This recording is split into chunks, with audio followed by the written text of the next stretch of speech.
Hello friends, good evening दोस्तों। इस video में हम लोग बिहार एसएससी 10+2 एग्जाम 2023 के आल शिफ्ट में पूछा सकने वाले मोस्ट इंपॉर्टेंट सिलेक्टेड प्रश्नों को सॉल्व करेंगे। दोस्तों, आपके एग्जाम्स में जितने भी टॉपिक से क्वेश्चंस पूछे जाने हैं ए टू जेड सारे टॉपिक्स को कलेक्ट करके, इसके अलावा दोस्तों एसएससी के द्वारा कंडक्ट करवाए गए विभिन्न प्रीवियस ईयर एग्जाम्स के प्रश्नों को पूरी तरह से एनालाइज करके बनाया गया एक मोस्ट इंपॉर्टेंट वीडियो है। तो दोस्तों, आप लोग इन्हें कॉन्सेंट्रेट होकर सॉल्व करें। क्वेश्चंस कम सॉल्व होने पर पुनः प्रश्नों का रिवीजन करें ताकि बिहार एसएससी 10+2 एग्जाम 2023 में आप लोग अच्छे से अच्छा स्कोर कर सकें। तो चलिए दोस्तों, ज़्यादा समय न लेते हुए हम लोग इन सभी मोस्ट इंपॉर्टेंट प्रश्नों को सॉल्व करना शुरू करते हैं। दोस्तों, क्वेश्चन नंबर 1 है हमारा, सिंधु सभ्यता में विशाल स्नानागार कहाँ से प्राप्त हुआ। मोस्ट इंपॉर्टेंट क्वेश्चन है दोस्तों, बिल्कुल आपके ट्रेंड में रहेगा। क्वेश्चन है हमारा, सिंधु सभ्यता में विशाल स्नानागार कहाँ से प्राप्त हुआ है। करेक्ट आंसर होगा मोहनजोदड़ो से। अब दोस्तों, यहाँ पे हम लोग हिस्ट्री से जितने वनडे एग्जाम्स में बार बार क्वेश्चंस पूछे जाते हैं इजी टू मॉडरेट, सारे क्वेश्चंस को एक साथ कलेक्ट करेंगे। ध्यान दीजिएगा दोस्तों आप लोग। पहला क्वेश्चन है हमारा, सबसे प्राचीनतम वेद कौन सा है, तो ऋग्वेद है। ये भी क्वेश्चन दोस्तों बार बार आपके एग्जाम में पूछा जाता है। अगला क्वेश्चन है, गायत्री मंत्र किस वेद से लिया गया है, तो ये ऋग्वेद से लिया गया है। यानी ऋग्वेद से दो मोटे मोटे क्वेश्चन जो कि आपके एग्जाम में पूछे जाते हैं। सबसे प्राचीनतम वेद कौन सा है, वो ऋग्वेद है, और गायत्री मंत्र किस वेद से लिया गया है, तो ये भी ऋग्वेद से लिया गया है। अगला क्वेश्चन है दोस्तों, किस वेद की रचना गद्य एवं पद्य दोनों में की गई है, तो यजुर्वेद है। ध्यान रखेंगे आप लोग। अगला क्वेश्चन है, किस वेद को भारतीय संगीत का जनक माना जाता है। हाईलाइटेड क्वेश्चन है दोस्तों, किस वेद को भारतीय संगीत का जनक माना जाता है। करेक्ट आंसर होगा सामवेद को। और लास्ट क्वेश्चन है, वेद से तंत्र मंत्र जादू टोना एवं वशीकरण का वर्णन किस वेद में है, तो अथर्ववेद में है। ध्यान रखेंगे, वेद से रिलेटेड मोटे मोटे क्वेश्चन हैं जो कि वनडे एग्जाम्स में बार बार पूछे जाते हैं। अगला क्वेश्चन है हमारा, पाटलिपुत्र नगर की स्थापना किसने की थी। करेक्ट आंसर होगा उदयन ने। मोस्ट नंबर क्वेश्चन है दोस्तों, हाईलाइटेड क्वेश्चन है, बार बार वनडे एग्जाम में पूछा गया फेवरेट क्वेश्चन है ये। पाटलिपुत्र नगर की स्थापना किसने की थी, उदयन ने। अगला क्वेश्चन है, हर्यक वंश के किस शासक की उपाधि कुणिक थी। करेक्ट आंसर होगा दोस्तों अजात शत्रु की। ये भी क्वेश्चन बार बार पूछा था वनडे एग्जाम में। हर्यक वंश के किस शासक की उपाधि कुणिक थी, तो अजात शत्रु की थी। अगला क्वेश्चन है, सिकंदर के समय मगध पर किसका शासन था, तो घानानंद का था। किनका था, घानानंद का था। दोस्तों, नंद वंश के अंतिम शासक घानानंद है। ध्यान रखेंगे, ये भी क्वेश्चन बार बार पूछा जाता है। और चंद्रगुप्त ने अपने मंत्री यानी चाणक्य की सहायता से नंद वंश के अंतिम शासक घनानंद को परास्त करके मौर्य साम्राज्य की स्थापना की थी। ये भी क्वेश्चन बार बार पूछा जाता है। अगला क्वेश्चन है, नंद वंश के किस शासक को सर्व छत्रांतक तक की उपाधि धारण की थी, तो महापद्मनंद है। कौन है दोस्तों, महापद्मनंद है। क्वेश्चन है, नंद वंश के किस शासक ने सर्व छत्रांतक की उपाधि धारण की थी, महापद्मनंद है। और ये दोस्तों नंद वंश के संस्थापक थे, ये भी आप लोग ध्यान रखेंगे। अगला क्वेश्चन है, सिकंदर कहाँ का शासक था, तो मकदूनिया का था। कहाँ का, मकदूनिया का। अगला क्वेश्चन है, जैन धर्म के 24वें तीर्थंकर कौन थे, तो महावीर स्वामी है। जैन धर्म में टोटल 24 तीर्थंकर हुए थे।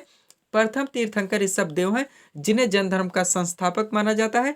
जैन धर्म के 24वें एवं अंतिम तीर्थंकर महावीर स्वामी हैं, जिन्हें कि जैन धर्म का वास्तविक संस्थापक माना जाता है। और महावीर स्वामी ने अपने उपदेश प्राकृत भाषा में दिए थे। ये क्वेश्चन भी बार बार पूछा था, ध्यान रखेंगे आप लोग।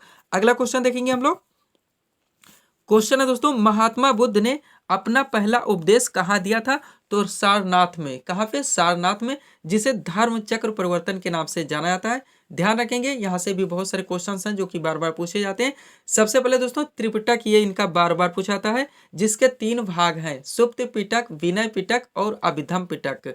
कभी कभी क्वेश्चन को पलट के भी पूछ लिया जाता है, निम्न में से कौन सा त्रिपिटक का भाग नहीं है, एक अन्य विकल्प दे दिया जाता है। तो ऐसे में आप लोग तीनों विकल्प, दोस्तों पिटक के नाम याद नहीं रखते तो ऐसे क्वेश्चंस आप लोग सॉल्व नहीं कर सकते। क्वेश्चन और पलट दिया था, त्रिपिटक किस धर्म से संबंधित है, तो बौद्ध धर्म से संबंधित है। इसके 3 भाग हैं, सुप्त पिटक, विनय पिटक और अभिधम पिटक। इसके अलावा दोस्तों बौद्ध धर्म के 4 महासंगीतों के आयोजन के बारे में बार बार क्वेश्चन पूछा जाता है। ध्यान रखेंगे, बौद्ध धर्म के टोटल 4 महासंगीतों का आयोजन किया गया था, जिनमें क्रम से बात करें तो लोकेशन दोस्तों सबसे पहले राजगिरे, फिर वैशाली, फिर पाटलिपुत्र और फिर कुंडलवन। और दोस्तों अगर शासन काल की बात करें तो अजातशत्रु, कालाशोक, अशोक और कनिष्क, ये भी क्रम से हैं, बार बार पूछा था, ध्यान रखेंगे आप लोग।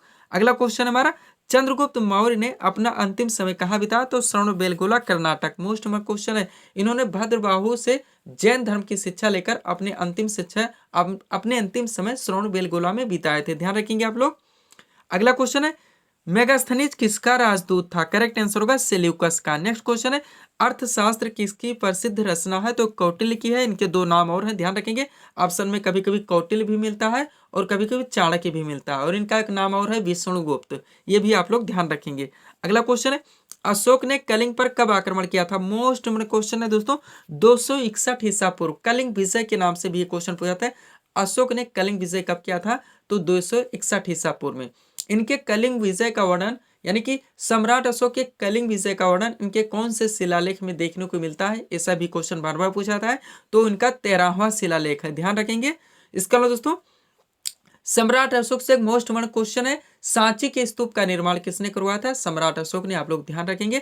कलिंग विजय में भारी रक्तपात हुआ था, जिसको देखते हुए सम्राट अशोक ने धम्म युद्ध नीति को छोड़कर धम्म नीति का प्रतिपादन किया था। यह भी क्वेश्चन बार बार पूछा था कि किस मौर्य शासक ने धम्म का प्रतिपादन किया था? तो सम्राट अशोक ने किया था, और ये बौद्ध धर्म के अनुयायी बन थे। ये भी आप लोग ध्यान रखेंगे। जैसे कि चंद्रगुप्त मौर्य ने जैन धर्म के अनुयायी यानी कि जैन धर्म की शिक्षा ली थी, वैसे ही दोस्तों सम्राट अशोक ने बौद्ध धर्म की शिक्षा ली थी, और ये बौद्ध धर्म के अनुयायी बने थे। ये भी क्वेश्चन बार बार पूछा था। और इन्हीं के शासन काल में तृतीय बौद्ध संगीति का आयोजन पाटलिपुत्र में किया गया था। ये क्वेश्चन भी बार बार पूछा जाता है। इनके बचपन का नाम भी पूछ लिया जाता है, देवनाम प्रियदर्शी। ये भी आप लोग ध्यान रखेंगे। अगला क्वेश्चन है इंडिका किसकी रचना है? करेक्ट आंसर होगा मेगास्थनीज की। मोस्ट बड़ा हाईलाइटेड बुक्स है दोस्तों। अगला क्वेश्चन है चरक किसके दरबार का प्रसिद्ध चिकित्सक था? तो कनिष्क के। ये भी क्वेश्चन पलट के पूछा था। चरक किससे संबंधित है? तो चिकित्सा से संबंधित है। ये भी आप लोग ध्यान रखेंगे, डायरेक्टली क्वेश्चन पूछ लिया जाता है। नेक्स्ट है कनिष्क की राजधानी कहाँ थी? तो पुरुषपुर थी। नेक्स्ट भारत का नेपोलियन किस गुप्त शासक को कहा जाता है? तो समुद्रगुप्त थे। कौन है दोस्तों? समुद्रगुप्त थे। ध्यान रखेंगे आप लोग, ये भी हाईलाइटेड क्वेश्चन है। भारत का नेपोलियन किसे कहा जाता है? तो समुद्रगुप्त को। अगला क्वेश्चन है गुप्तकालीन नवरत्न किसके दरबार में रहते थे? तो चंद्रगुप्त विक्रमादित्य के। किनके? चंद्रगुप्त विक्रमादित्य के। अगला क्वेश्चन है बाणभट्ट किसके दरबारी कब थे? तो ये हर्षवर्धन के थे। किनके थे? हर्षवर्धन के। अगला क्वेश्चन है बृहदेश्वर मंदिर का निर्माण किसने करवाया था? करेक्ट आंसर है दोस्तों राजराज प्रथम ने। कौन? राजराज प्रथम ने। आगे चलेंगे हम लोग। अगला क्वेश्चन है दोस्तों महाबलीपुरम के रथ मंदिर का निर्माण किसने करवाया था? तो नरसिंह वर्मन प्रथम ने। बृहदेश्वर मंदिर का निर्माण राजराज प्रथम, और महाबलीपुरम के रथ मंदिर का निर्माण नरसिंह वर्मन प्रथम। अगला क्वेश्चन है सोमनाथ मंदिर को किस मुस्लिम आक्रमणकारी ने लूटा? तो महमूद गजनवी ने। कब किया था आक्रमण? ये आप लोग कमेंट करके बताएंगे, और कमेंट जरूर कीजिए दोस्तों। आप लोग वीडियो से जुड़ने का प्रयास कीजिए। ऐसा नहीं कि 2 मिनट यहाँ देख ले, 2 मिनट वहां से देख ले, ऐसे आपका कुछ भी बनने वाला नहीं। आप जुड़ने का प्रयास कीजिए। महत्वपूर्ण क्वेश्चंस पे ही कमेंट बोला जाता है। कमेंट के लिए आप लोग दोस्तों क्वेश्चंस के आंसर याद करते हैं, याद नहीं होता तो सर्च करने का प्रयास करते हैं, उसके बाद में उसको कमेंट में डालते हैं, फिर कमेंट करते हैं। ऐसा करने से ऐसे क्वेश्चन से आप लोग ज़्यादा से ज़्यादा दिनों तक प्रिपेयर रहते हैं। इसके अलावा दोस्तों अगर थोड़ा यहाँ देखेंगे थोड़ा वहाँ देखेंगे तो आप लोगों के कोई भी टॉपिक क्लियर नहीं होंगे। और आप लोग जानते हैं दोस्तों एसएससी के जितने भी टॉपिक्स हैं वो सारे हाईलाइटेड रहते हैं। 20 से 25 हम लोग कह सकते हैं दोस्तों कि टॉपिक्स चुन ले जाते हैं, और उन्हीं टॉपिक्स के इर्द गिर्द आपके सभी शिफ्ट में क्वेश्चंस पूछे जाते हैं। कारण यह है क्योंकि रिजल्ट आने से पहले इसका नॉर्मलाइजेशन किया जाएगा। नॉर्मलाइजेशन में क्वेश्चंस को समतुल बनाने के लिए दोस्तों कि ये ना कहना रहे आपको कि हमारे शिफ्ट में क्वेश्चन इजी आए थे या दोस्तों मॉडरेट लेवल के आए थे, बाकी शिफ्टों में दोस्तों क्वेश्चन इजी आए थे, इसलिए सेम टॉपिक से सेम लेवल के क्वेश्चंस पूछे जाते हैं। तो अब उन सभी टॉपिक्स को अच्छी तरह से नोट कर लीजिए, या ये पीडीएफ दोस्तों हम दे रहे हैं आपको, ये ले लीजिए और अंडरलाइन लगा लगा के एक अच्छी प्रिपरेशन कीजिए, तभी कुछ बात बनने वाली है। ध्यान रखेंगे। थोड़ा सा टॉपिक्स के बारे में ही चर्चा कर लेते हैं, वो मोस्ट इम्पोर्टेंट टॉपिक जहां से आपके हर शिफ्ट में क्वेश्चन देखने को मिलेंगे। सबसे पहले होगा दोस्तों करंट अफेयर से रिलेटेड महत्वपूर्ण ऑर्गेनाइजेशन से क्वेश्चन। ध्यान रखेंगे जो महत्वपूर्ण संस्थाएं ऑर्गेनाइजेशन हैं वहां से क्वेश्चन पूछे जाएंगे। इसके अलावा संघ एवं राज्य क्षेत्र, पॉलिटी में आ जाइए, संघ एवं राज्य क्षेत्र। नागरिकता ले लीजिए, मूल अधिकार हो गया, मौलिक कर्तव्य हो गया, राज्य के नीति निर्देशक तत्व हो गए, महाधिवक्ता महान्यायाधीश हो गए, लोक नियंत्रक महालेखा परीक्षक हो गया, 42वां संविधान संशोधन हो गया, 44वां संविधान संशोधन हो गया, 73वां संविधान संशोधन हो गया, 86वां संविधान संशोधन हो गया। इसके अलावा आगे बढ़े ज्योग्राफी में महत्वपूर्ण नदियों से क्वेश्चन दोस्तों, महत्वपूर्ण दोस्तों पर्वत श्रृंखलाओं से क्वेश्चन, ऊंचा या बड़ा दक्षिण भारत हो गया, उत्तर भारत हो गया, मिट्टी से संबंधित क्वेश्चन। ये हो गए आपके वादक एवं वाद्य यंत्र, आपका मोस्ट नंबर टॉपिक्स रहेगा ही। शास्त्रीय नृत्य एवं लोक नृत्य आपके हर शिफ्ट में क्वेश्चंस देखने को मिलेंगे, आप लोग जानते हैं। भारत के प्रमुख मेले, उत्सव, त्योहार, इसको आप ले लीजिए। बिहार एसएससी में बिहार जीके के स्पेशल को आप लोग जोड़ लीजिए। पंचवर्षीय योजना हो गया, खेल जगत हो गया, करंट अफेयर्स के मोस्ट इंपोर्टेंट क्वेश्चन, साइंस के आपके मोटे मोटे क्वेश्चंस, इसके अलावा दोस्तों महत्वपूर्ण दिवस से क्वेश्चंस आप लोग लीजिए। ये सारे ऐसे मोस्ट इंपोर्टेंट टॉपिक्स रहेंगे जहां से आपके हर शिफ्ट में क्वेश्चन देखने को मिलेंगे। तो या तो इन सभी टॉपिक्स को आप लोग नोट डाउन कर लीजिए और इन टॉपिक्स के लिए जितने क्वेश्चन बनते हैं इनमें आप लोग महत्वपूर्ण समाज सुधारक, जैन धर्म, बौद्ध धर्म पूरी तरह से जोड़ लीजिए और उन सभी टॉपिक्स के लिए जितने क्वेश्चंस बनते हैं पूरी तरह से कवर करने का प्रयास करिए। तभी आप लोग दोस्तों भीड़ से आगे रह सकते हैं, नहीं तो उसी भीड़ में चलेंगे जिसमें सभी लोग चलते हैं। और ये पीडीएफ दोस्तों हमारे द्वारा टोटल 25 पीडीएफ के जरिए इनके पूरे सेट दोस्तों यहाँ पे पाठ्यक्रम को कंप्लीट करवाया जा रहा है। तो अगर आप लोग इच्छुक हैं तो दोस्तों 50 रुपीज़ इसकी पेड फीस रखी गई है। हमारे दोस्तों इसमें व्हाट्सअप नंबर जुड़ा हुआ है, आप लोग मैसेज करके जुड़ सकते हैं, जो कि अभी हम आगे आपको बताएंगे। ध्यान दीजिएगा, तभी कुछ बात बनने वाली है। आप लोग जानते हैं फाइट कितना है एग्जाम में। अगला क्वेश्चन है हमारा, गुलाम वंश के किस शासक को लाख वक्स के नाम से जाना जाता है? तो कुतुबुद्दीन ऐबक है। घोड़े से गिरकर इनकी मृत्यु हुई थी, आप लोग जानते हैं, पोलो या चौगान खेलते समय, ये भी आप लोग ध्यान रखेंगे। कुतुब मीनार की नींव इन्होंने डाली थी, ये भी क्वेश्चन पूछा जाता है यहाँ से। नेक्स्ट है, ब्राह्मणों पर सर्वप्रथम जजिया कर किसने आरोपित किया? तो फिरोज तुगलक ने। अगला क्वेश्चन है, अष्टदिग्गज किसके दरबार में रहते थे? करेक्ट आंसर होगा कृष्णदेव राय के। अगला क्वेश्चन है, प्रसिद्ध तेलुगु ग्रंथ अमुक्तमाल्यद की रचना किसने की थी? करेक्ट आंसर होगा कृष्णदेव राय से। मोस्ट नंबर क्वेश्चन दोस्तों दक्षिण संगम से आप लोग पढ़े होंगे, कृष्णदेव राय वहां के प्रतापी शासक, इनसे क्वेश्चंस बनते हैं। अगला क्वेश्चन है, अद्वैतवाद के प्रवर्तक कौन थे? तो शंकराचार्य हैं। नेक्स्ट, बाबर ने अपनी आत्मकथा तुझ के ए बाबरी किस भाषा में लिखी? तुर्की भाषा में। अब ये क्वेश्चन पलट के भी पूछा था, तुझ के बाबरी दोस्तों किन की आत्मकथा है? तो बाबर की है। नेक्स्ट है, हुमायूं नामा की रचना किसने की थी? गुलबदन बेगम है। नेक्स्ट, अकबर नामा की रचना किसने की थी? अबुल फजल ने। ध्यान रखेंगे आप लोग। नेक्स्ट हाईलाइटेड क्वेश्चन है, बार बार पूछा गया, एग्जाम का फेवरेट क्वेश्चन है दोस्तों, खालसा पंथ की स्थापना किसने की थी? गुरु गोविंद सिंह ने की थी। आगे चलेंगे हम लोग। अगला क्वेश्चन है दोस्तों हमारा, भारत में मनसबदारी प्रथा किसने शुरू की थी? करेक्ट आंसर होगा अकबर ने। अगला क्वेश्चन है, प्लासी की लड़ाई किन दो पक्षों के बीच हुई थी? सिराजुद्दौला एवं अंग्रेजों के बीच में 23 जून 1757 को हुई थी, ये भी ध्यान रखेंगे, एग्जाम में बार बार पूछा था। प्लासी की लड़ाई 23 जून 1757 को बंगाल के नवाब सिराजुद्दौला वेस्ट इंडिया कंपनी यानी ब्रिटिश ईस्ट इंडिया कंपनी के बीच में लड़ा गया था। अंग्रेजों की तरफ से यानी ब्रिटिश ईस्ट इंडिया कंपनी की तरफ से नेतृत्व करने वाले रॉबर्ट क्लाइव थे, ये भी क्वेश्चन पूछा गया एसएससी में अभी हाल ही में दोस्तों। और इस युद्ध में बंगाल के नवाब सिराजुद्दौला की पराजय हुई थी, ये भी ध्यान रखेंगे। नेक्स्ट है, सहायक संधि किसने लागू की थी? करेक्ट आंसर होगा लॉर्ड वेलेस्ली ने। अगला क्वेश्चन है, वर्नाक्यूलर प्रेस एक्ट किसने लागू किया? तो लॉर्ड लिटन ने। अगला क्वेश्चन है, 10 मई दोस्तों थोड़ा सा ध्यान देंगे, मिस प्रिंट हो गया, 10 में लिख गया, 10 मई 1857 को सिपाही विद्रोह कहां से प्रारंभ हुआ? तो मेरठ से हुआ था। ध्यान रखेंगे, मोस्ट नंबर क्वेश्चन है ये। अगला क्वेश्चन, 1857 ईस्वी के विद्रोह के समय भारत का गवर्नर जनरल कौन था? तो लॉर्ड कैनिंग थे। नेक्स्ट, बिहार में 1857 ईस्वी के विद्रोह का नेतृत्व किसने किया था? कुंवर सिंह ने। इस क्वेश्चंस को डालना सारे जरूरी था दोस्तों, क्योंकि बिहार जीके से रिलेटेड हो जाता है।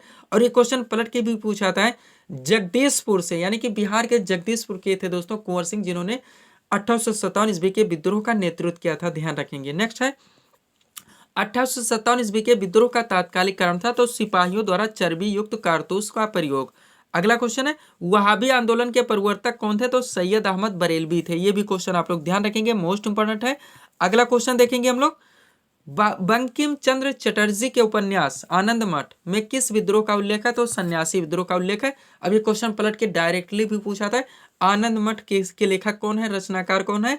तो बंकिम चंद्र चटर्जी है। अगला क्वेश्चन, ब्रह्म समाज के संस्थापक कौन थे? करेक्ट आंसर होगा राजा राम मोहन राय। प्रमुख समाज सुधारक से क्वेश्चंस आपके हर शिफ्ट में देखने को मिलेंगे, ध्यान रखिएगा दोस्तों। मोस्ट इंपोर्टेंट, ब्रह्म समाज, इसकी स्थापना राजा राम मोहन राय के द्वारा की गई थी। कब? 1828 में, ये भी ध्यान रखेंगे। आर्य की समाज की स्थापना स्वामी दयानंद सरस्वती ने की थी। कब? 1875 में। कहाँ पे? बंबई में।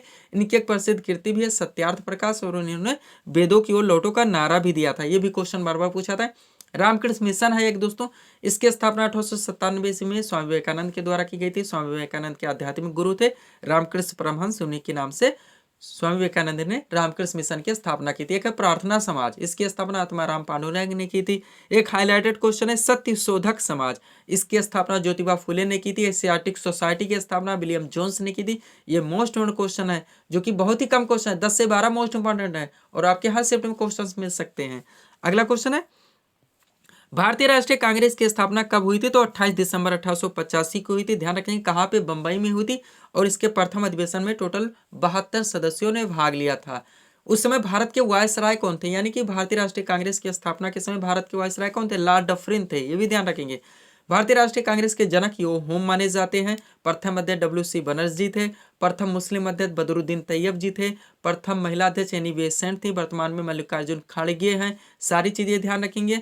1907 के कांग्रेस के सूरत अधिवेशन में कांग्रेस के दोनों दलों में विभाजन हुआ था। इस अधिवेशन की अध्यक्षता रास बिहारी घोष ने की थी। ये बार बार पूछा जाता है एसएससी में दोस्तों। उसके बाद 1916 के कांग्रेस के लखनऊ अधिवेशन में दोनों दल पुनः एक हो गए थे तिलक वाहिनी बेसन के प्रयास से, और इस अधिवेशन की अध्यक्षता अंबिकाचरण मजूमदार के द्वारा की गई थी। ये फेवरेट क्वेश्चन है दोस्तों भारतीय राष्ट्रीय कांग्रेस से, जो कि पूछे जाते हैं। अगला क्वेश्चन है गदर पार्टी के संस्थापक कौन थे? करेक्ट आंसर होगा लाला हरदयाल। नेक्स्ट, बंगाल में स्थायी बंदोबस्त किसने लागू किया था? लॉर्ड कॉर्नवालिस ने। मोस्ट इंपोर्टेंट क्वेश्चन है। नेक्स्ट, गादेर-बिन समझौता कब हुआ था? करेक्ट आंसर होगा 5 मार्च 1931 में। अगला क्वेश्चन, हरिजन पत्रिका का संपादन किसने किया था? तो महात्मा गांधी ने किया था। अगला है फॉरवर्ड ब्लॉक पार्टी की स्थापना किसने की थी? सुभाष चंद्र बोस ने की थी। नेक्स्ट है मुद्रा राक्षस नामक पुस्तक के लेखक कौन थे? विशाख दत्त हैं। और लास्ट क्वेश्चन दोस्तों ये हिस्ट्री से, अभी हम लोग पॉलिटी के प्रश्नों को सॉल्व करेंगे, ध्यान रखिएगा। लास्ट क्वेश्चन है बारदोली सत्याग्रह, जो कि 1928 में होता है। सबसे पहले ध्यान रखेंगे, बार बार पूछा था इसलिए यहाँ पे इस भी डाल दिया गया है। बारदोली सत्याग्रह कब हुआ था? 1928 में। इनसे संबंधित या अग्रणी नेता कौन थे? तो वल्लभ भाई पटेल थे। और यहीं के महिलाओं ने, यानी कि बारदोली की महिलाओं ने अग्रणी नेता यानी सफल सत्याग्रह होने के नाते यहाँ की महिलाओं ने वल्लभ भाई पटेल को सरदार की उपाधि दी थी, ध्यान रखेंगे। अब चलेंगे पीडीएफ के बारे में बात करेंगे, पुनः हम लोग दोस्तों पॉलिटी के क्वेश्चंस को सॉल्व करेंगे। सबसे पहला पीडीएफ हमारा लगा हुआ दोस्तों एसएससी जीडी 2023-24, जिसका आप लोग जानते हैं 20 फरवरी से एग्जाम शुरू होगा। इसके दोस्तों जो पाठ्यक्रम है जीके जीएस, जिसमें आपका जनरल साइंस भी शामिल है, करंट अफेयर्स व हिंदी के पूरे पाठ्यक्रम को टोटल 25 पीडीएफ के जरिए क्लियर करवाया जा रहा है। तो दोस्तों आप लोग अगर इच्छुक हैं तो नीचे हमारा व्हाट्सएप नंबर है, आप लोग मैसेज कर इस पर जुड़ सकते हैं। इसके अलावा आप में बचता है दोस्तों मैथ व रीजनिंग। आप लोग जानते हैं पीडीएफ दिया नहीं जा सकता क्योंकि प्रैक्टिस करने हैं, जो कि मेरे भी स्टडी चैनल पे चल रहे हैं। आप कहीं से भी प्रैक्टिस कर सकते हैं और ये सारी पीडीएफ आप लोगों को देख लेने से आपकी प्रिपरेशन पूरी हो जाती है। अगला दोस्तों बिहार एसएससी 10+2 2023, जिसका हम लोग स्टडी कर रहे हैं। इसमें आपका सामान्य ज्ञान, सामान्य विज्ञान और करंट अफेयर्स के पूरे पाठ्यक्रम को टोटल 25 पीडीएफ के जरिए दोस्तों ये भी कंप्लीट करवाया जा रहा है। अगर आप लोग इच्छुक हैं तो व्हाट्सएप नंबर पर मैसेज करके जुड़ सकते हैं। ध्यान रखेंगे कंबाइन नहीं किया जा सकता एसएससी जीडी और बिहार एसएससी का, जो मेरे पास कमेंट आता रहता है। कारण है बिहार एसएससी में बिहार जीके से ज्यादा क्वेश्चंस पूछे जाएंगे, जबकि एसएससी जीडी में नेशनल लेवल के होंगे। एसएससी जीडी में आपका हिंदी भी है, बिहार एसएससी में हिंदी नहीं है। बिहार एसएससी में जनरल साइंस से थोड़े ज्यादा क्वेश्चंस पूछे जाएंगे, जबकि दोस्तों एसएससी जीडी में थोड़े कम देखने को मिल सकते हैं। तो हम लोग किसी भी क्वेश्चंस पे रिस्क नहीं ले सकते, इस कारण से यहाँ पे कंबाइन नहीं किया जा सकता। लास्ट है यूपीपीएससी आरओ 2023, आप लोग जानते हैं मोस्ट इम्पोर्टेंट दोस्तों, ये आपकी बहुत ही अच्छी वैकेंसी दोस्तों आप लोग जानते हैं, जिसमें आपका पीटी का पेपर करवाया जाएगा लगभग फरवरी में, फरवरी स्टार्ट में ही शुरू हो सकता है। इसमें आपके 2 पेपर करवाए जाएंगे, जीएस और सामान्य हिंदी, यानी सामान्य अध्ययन और सामान्य हिंदी। 140 क्वेश्चंस आपका जीएस रहेगा, 60 क्वेश्चंस आपके हिंदी रहेंगे। टोटल 6 चैप्टर से पर चैप्टर यानी पर टॉपिक से 10 क्वेश्चन दोस्तों हिंदी के पूछे जाएंगे। इनके पूरे पाठ्यक्रम को यानी पीटी के पूरे पाठ्यक्रम को टोटल 40 पीडीएफ के जरिए दोस्तों कंप्लीट करवाया जा रहा है। टोटल इसकी पेड फीस 100 रुपीज़ रखी गई। कारण है दोस्तों आप लोग जानते हैं इसके मटेरियल कलेक्शन में काफ़ी मेहनत होगी, काफ़ी मॉडरेट लेवल के रेयर टाइप के क्वेश्चन भी इसमें पूछे जाते हैं। तो दोस्तों अगर आप लोग इच्छुक है तो व्हाट्सएप नंबर पर मैसेज करके आप लोग जुड़ सकते हैं। आगे चलेंगे हम लोग क्वेश्चन की ओर। क्वेश्चन दोस्तों पॉलिटी से है, ये क्वेश्चन हम लोग सॉल्व करेंगे। पुनः पॉलिटी के मोस्ट हमारे क्वेश्चंस को हम लोग एक साथ कवर करेंगे। क्वेश्चन है भारत की संविधान सभा किसके अनुसार गठित की गई थी? कैबिनेट मिशन योजना आपका करेक्ट आंसर होगा। आप लोग जानते हैं कैबिनेट मिशन योजना के तहत भारतीय संविधान सभा का गठन किया गया था। टोटल सदस्यों की संख्या 389 रखी गई थी। प्रथम बैठक 9 दिसंबर 1946 को हुई थी और इसी दिन डॉक्टर सच्चिदानंद सिन्हा को संविधान सभा का अस्थायी अध्यक्ष चुना गया था। पुनः नेक्स्ट बैठक दोस्तों कब हुई थी? 11 दिसंबर 1946 को, और इस दिन डॉक्टर राजेंद्र प्रसाद को संविधान सभा का अस्थायी अध्यक्ष चुना गया था। पुनः नेक्स्ट बैठक जो कि 13 दिसंबर 1946 को हुई थी। इसी दिन पंडित जवाहरलाल नेहरू के द्वारा संविधान में उद्देश्य प्रस्ताव पेश किया गया था। ये भी क्वेश्चन बार बार पूछा था कि संविधान में उद्देश्य प्रस्ताव किनके द्वारा पेश किया गया था, तो पंडित जवाहरलाल नेहरू के द्वारा, जो कि 22 जुलाई 1947 को मान्य हुआ। इसके बाद दोस्तों भारतीय संविधान के निर्माण के समय विभिन्न समितियों का भी गठन किया गया था। हम लोग जानते हैं जिनमें प्रारूप समिति मुख्य रूप से है, या क्वेश्चन आपके एग्जाम में बार बार पूछा आता है। इनके अध्यक्ष डॉक्टर भीमराव अंबेडकर थे। इसके अलावा एक है कार्य निर्मात्री समिति या कार्य संचालन समिति, इनके अध्यक्ष हैं दोस्तों, कौन है दोस्तों, डॉक्टर राजेंद्र प्रसाद। और संविधान सभा का संवैधानिक सलाहकार वीएन राव को नियुक्त किया गया था।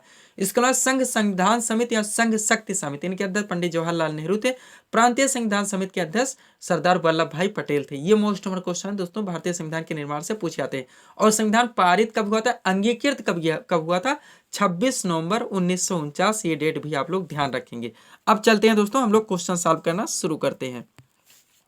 पहला क्वेश्चन दोस्तों, मंत्रिपरिषद सामूहिक रूप से किसके प्रति उत्तरदायी होती है, तो लोकसभा के प्रति। नेक्स्ट, केंद्र सरकार का प्रथम विधेयकारी कौन होता है, तो महान न्यायाधीश होता है। मोस्ट इंपोर्टेंट क्वेश्चन रहेगा आपके एग्जाम्स के लिए, ध्यान रखिएगा।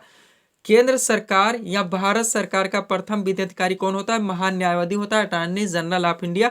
और इसका वर्णन संविधान के अनुच्छेद 76 में है, ध्यान रखेंगे। नेक्स्ट, किसी विधेयक को धन विधेयक के रूप में कौन प्रमाणित करता है, तो लोकसभा अध्यक्ष। ये क्वेश्चन पलट के भी पूछा जाता है, कोई भी विधेयक धन विधेयक है या नहीं, इसका अंतिम निर्णय कौन देता है, तो लोकसभा अध्यक्ष देता है। नेक्स्ट, संविधान के किस अनुच्छेद में मौलिक अधिकारों का वर्णन है, तो अनुच्छेद 12 से 35 तक है, जो कि संविधान का भाग 3 है। प्रारंभ में मूल अधिकारों की संख्या 7 थी, लेकिन 44वें संविधान संशोधन 1978 के द्वारा संपत्ति के अधिकार को मूल अधिकार से हटाकर एक कानूनी अधिकार यानी कि एक विधि अधिकार बना दिया गया।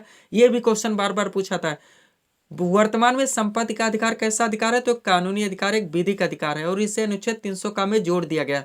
तब से टोटल मूल अधिकारों की संख्या 6 है। अब थोड़ा सा डीपली चलते हैं। 12 से 35 आर्टिकल है। 12 में राज्य की परिभाषा दी गई है। आर्टिकल 13 में इनके कुछ आर्टिकल्स को कैसे नेशनल इमरजेंसीज के समय हटाया जा सकता है, इन सभी चीजों का वर्णन है। 14 से हमारे अधिकार शुरू होते हैं। 14 से 18 समानता के अधिकार, 19 से 22 स्वतंत्रता का अधिकार, 23 और 24 में शोषण के विरुद्ध अधिकार, 25 से 28 में धार्मिक स्वतंत्रता का अधिकार, 29 और 30 में संस्कृति एवं शिक्षा संबंधी अधिकार जो कि अल्पसंख्यकों के लिए।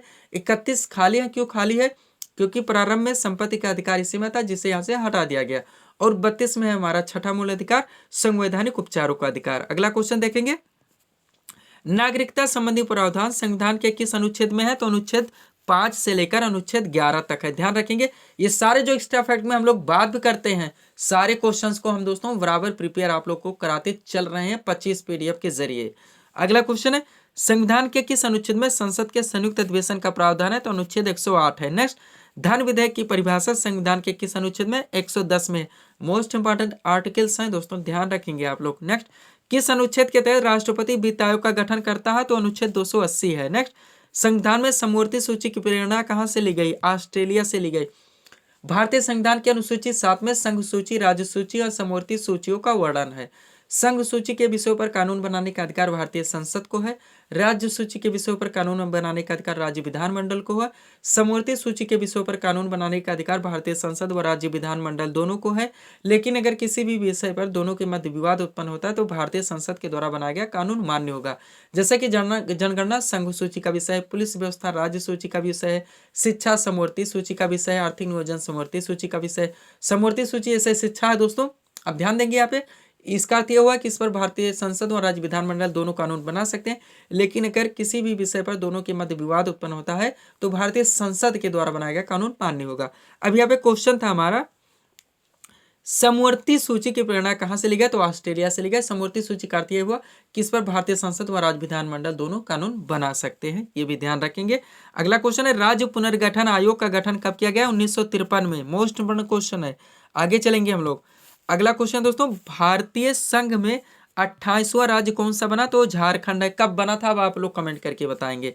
नेक्स्ट, अस्पृश्यता संविधान के किस अनुच्छेद में, 17 में है। ये सारे बार बार पूछे जाएंगे। उपाधियों का ये 18 में, दोनों ध्यान रखेंगे, समानता के अधिकार के अंतर्गत आता है, जिसका वर्णन हम लोग बात कर चुके हैं अनुच्छेद 14 से 18 में। इसमें जो 17 अस्पृश्यता का अंत, 18 क्या है उपाधियों का अंत।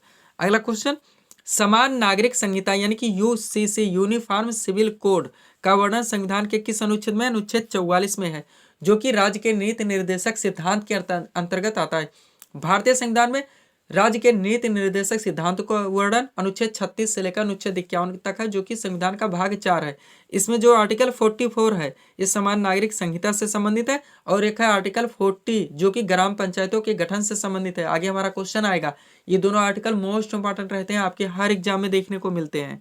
नेक्स्ट, एकल नागरिकता का प्रावधान किस देश के संविधान से लिया गया है? ब्रिटेन से लिया गया है। नेक्स्ट, संविधान संशोधन प्रक्रिया किस देश के संविधान से ली गई? दक्षिण अफ्रीका के संविधान से। आर्टिकल कौन सा? 368 है, बार बार पूछा था। संविधान संशोधन प्रक्रिया आर्टिकल 368। अगला क्वेश्चन, ग्राम पंचायत की स्थापना हम लोग बात कर चुके हैं, का प्रावधान संविधान के किस अनुच्छेद में है? तो आर्टिकल 40 में है। नेक्स्ट, जनगणना भारतीय संविधान के किस सूची का विषय है? तो संघ सूची का विषय है, इस पर भी हम लोग बात कर चुके हैं। अगला क्वेश्चन, बलवंत राय मेहता समिति का संबंध किससे? तो पंचायती राज व्यवस्था से है। इन्होंने ही त्रिस्तरीय पंचायती राज व्यवस्था का अनुमोदन किया था, जो कि मान्य हुआ, जिनमें थे ग्राम पंचायत, क्षेत्र पंचायत व ब्लॉक व जिला पंचायत।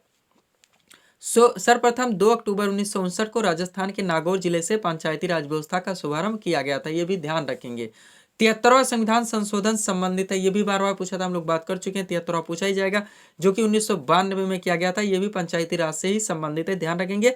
और हम लोग बात कर चुके हैं आर्टिकल 40, जो कि दोस्तों ग्राम पंचायतों के गठन से संबंधित है। इसके अलावा भारतीय संविधान के भाग 9 व अनुसूची 11 में भी पंचायतों का वर्णन है। कई तरह से क्वेश्चंस घुमा घुमा के पूछा था, मोस्ट इंपोर्टेंट है। अगला क्वेश्चन, संविधान के किस अनुसूची में 22 भाषाओं का वर्णन है? तो 8वीं अनुसूची है। अब ये क्वेश्चन पलट भी दिया आता है, संविधान के किस अनुसूची में भाषाओं का वर्णन है? 8वीं अनुसूची में। संविधान की 8वीं अनुसूची में वर्णित भाषाओं की संख्या कितनी है? तो 22 है। इसलिए क्वेश्चन में भी एक आंसर डाल दिया गया है और आंसर अलग से बना दिया गया है, ताकि क्वेश्चन से आप लोग पूरी तरह से प्रिपेयर हो जाए। सेकेंड लास्ट क्वेश्चन इस सीरीज का, भारतीय संविधान के किस अनुच्छेद में हिंदी को राजभाषा घोषित किया गया है? तो अनुच्छेद 343 है। और लास्ट क्वेश्चन इस सीरीज का, संसद के दोनों सदनों का संयुक्त सत्र कौन बुला सकता है? तो ध्यान देंगे, संसद के संयुक्त सत्र को बुलाने का अधिकार या शक्तियां, संसद के संयुक्त सत्र को संबोधित करने का अधिकार या शक्तियां, और संसद का जो निचला सदन है यानी कि लोकसभा को भंग करने का अधिकार या शक्तियां, ये तीनों राष्ट्रपति को प्राप्त है। लेकिन जब अध्यक्षता की बात होगी, यानी इसी क्वेश्चन को चेंज कर दिया जाए कि संसद के दोनों सदनों का संयुक्त सत्र को कौन दोस्तों संबोधित कर दिया जाए, संबोधित राष्ट्रपति के द्वारा, अध्यक्षता कौन करता है, यानी कि संसद के संयुक्त अधिवेशन की अध्यक्षता किनके द्वारा की जाती है? तब आपका करेक्ट आंसर लोकसभा अध्यक्ष होगा, ये भी आप लोग ध्यान रखेंगे। तो ये थे दोस्तों इस सीरीज के टॉप एमसीक्यूज के प्रश्न, जिनको यहाँ पे हम लोगों ने सॉल्व किए हैं। उम्मीद है दोस्तों आप सभी लोगों ने सॉल्व किए होंगे और देखे होंगे कि यहाँ से आपके कितने प्रश्न सही हो रहे हैं। तो दोस्तों इसी तरह के वीडियोस के लिए आप हमारे स्टडी चैनल शिवकृपा क्लासेस से जुड़े, चैनल को सब्सक्राइब करें, ताकि हमारे द्वारा दी जा सकने वाली सभी वीडियोस आप क्रम से सबसे पहले देख सकें। तो मिलते हैं दोस्तों नेक्स्ट वीडियोस में। Thanks for watching.